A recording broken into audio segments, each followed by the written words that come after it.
And turning to Northwest News, Seattle police say the loss was substantial when a jewelry courier was robbed while making a delivery at the Northgate Mall.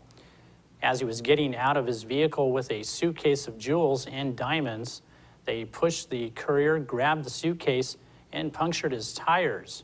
The victim was not injured. Robbers got away. On March 5th on Mercer Island, $500,000 in jewels were stolen from a courier's vehicle when it was parked in a business area while the courier was from New York took a half-hour break. Surveillance cameras in the area showed a dark minivan stop next to the vehicle when it was broken into. Witnesses estimate a motorcycle rider was speeding at about 100 miles an hour when he missed a turn and crashed into a logging truck early this morning in Parkland. Pierce County Sheriff's spokesman said a deputy 2 blocks away heard the crash. A Cedar Woolley company is offering a $500 reward for the return of a section of a log with tree rings dated back to 1600. Events such as the Declaration of Independence and Civil War are marked by the ring growth. The tree died in 1895 when it was nearly 300 years old. The crosscut section is about 4 feet wide and 2 feet deep.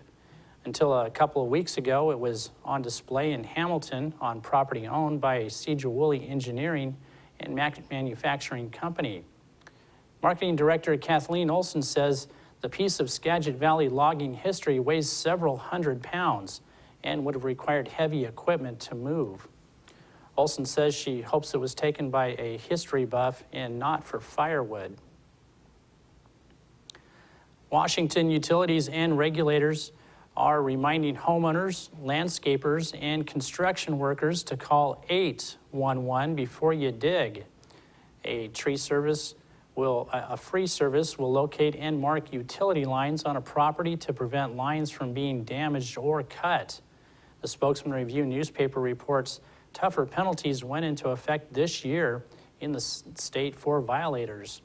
Initial violations remain $1,000, but subsequent violations rise to $5,000. Damaging a pipeline can lead to a $10,000 fine and misdemeanor charge.